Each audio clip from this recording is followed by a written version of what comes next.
Hey, what's up? It's Weird Beard from Checkpoint XP with all of your Valorant coverage live this weekend at checkpointxp.com. You can make sure to follow up with that. But right now, we've got in the room the man, the myth, the Mr. Dapr. Dapper, what's going on, boy? Nothing much, man. How about you? I'm good. I'm hyped. This was a fun match to play. I hope, because like watching it was fun, especially with the addition of tens into the lineup. I'm sure we'll get to that, but first let's talk about LG. It seems you guys are now tied 2-2 for the overall series between the two teams. What is it about LG that seems to just continue to be a thorn in your guys' side? Every time you come through, you know what I mean? You can always expect at least one map to go to overtime. I think LG are just like all five really individually skilled, so obviously that just makes any matchup harder.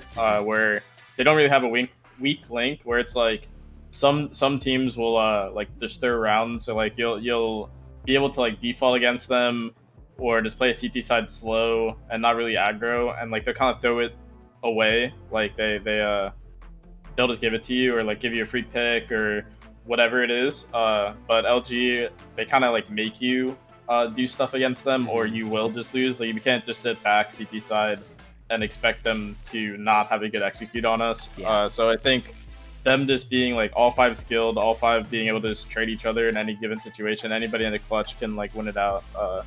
It makes it difficult for us, but I think recently we've been getting their number. Like they beat us twice. We talked about it. We knew like how they played, how we could adjust to it and understand like this guy does this, so we have to do this to counter it. And ever since like those kind of discussions happened, it felt easier. Obviously the games are still competitive. Like we shouldn't have lost split. We lost split in OT. It felt like we had a very good T side, and we kind of threw it away on CT. I'm not blaming Ten's integration on that. We might have probably lost that with Sinatra. There are just some rounds that we have advantages and we couldn't close it out. So Yeah, and that's the other thing, is it felt like there was a lot of not even like they weren't really close, but there was a lot of those things that like you had different rounds that felt like they just swung. You know what I mean? Like especially when you were playing in split, it felt like so puggy. You know what I mean? Like you were just running from one side to the other. Were you guys like, was that because you had a new player in there, or is that just more like, yo, it's split, let's just take it right here? So split for us is always one of our better maps since like the conception of the team.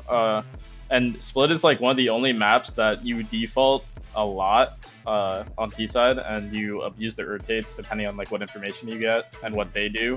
So like LG, we know that they kind of like flip flop. They're like one of the only teams that like usually people just play their spots. They play here, Cypher plays A, blah blah blah. But they have like an interesting CT where they like literally do a full flip of like who's playing where, and we try to like read that with like information that we gather through our default. But and then with that information that we try to abuse their rotates, like going through mid. Okay, they're playing through A, let's go B, and we just like swivel really quick B. So like with you saying we swing back and forth, it's usually from like that call was made that we swing back was because some kind of info on either side of the map. That's what makes us pretty strong on the map. Obviously our T side was good, but we couldn't close out our CT. Yeah, I mean, and one of the other things too, LG has come out on top every single time that you guys have gone to overtime. You know, like what is it about just closing out about LG that it just seems to continue to elude you guys in this overtime series? Honestly, I actually didn't know. That's interesting that they always close out on OT. It doesn't feel that way, but I'm actually not too sure. It might just be like a confidence thing. Usually CT side or overtimes, I think this overtime on our T side, we messed up a split. I think we just got mowed down in some kind of choke point. So maybe they're just more aggressive where we didn't expect it. Like they made an adjustment in the overtime to get more aggressive, and we just weren't like prepared for it. I'm not really sure, but I remember on our CT, I think we just got desperate. I remember Shaz went for a peek, and he called it beforehand. Like obviously I'm not blaming, I love my teammates, but he called it beforehand. He went for an aggressive peek that we usually don't go for, and he got punished. So it's like stuff like that. People take like bigger risks in OT for the most part, and yeah, sometimes it doesn't go our way. I don't think there's anything very special. Like I don't think they're like hard adjusting to like exactly what we're doing the whole game. I feel like OT is kind of like it's like almost like a new game. People just like do a comfort strat, and and people on CT side would maybe play like their spot way more aggressive, or just switch entirely. For sure. Now, looking forward, you know, you guys are going to get the winner of Immortals and 100 Thieves. Is there anybody? Because I know I don't want to say there's a rivalry with 100 Thieves, because it's not a rivalry or anything like that. But would you want 100 Thieves again as a rematch for the first strike, or are you looking at Immortals, you know, hoping that you're going to be able to go against them? Honestly, I think both teams we've had easy goings. With 10s subbing in, obviously it's a little different.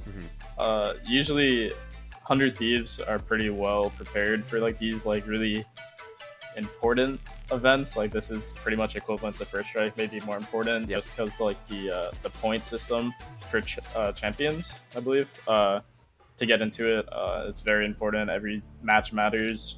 It's the difference between 8th and 6th, and it's like the points matter. It all adds up at the end of the year. So I'd probably be scared of 100 Thieves just because I feel like with all their experience and being in these situations that are really important, they might understand the pressure better and like play better in it. They might even like thrive in it.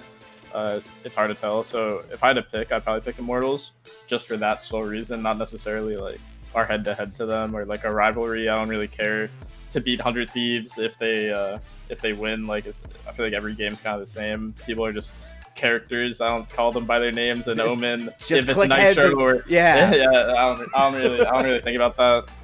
Yeah. Perfect. Well, hey man, we appreciate you taking the time to hang out with us, and excited to talk to you as you go through the rest of the tournament. Thank you, man. Have a good one.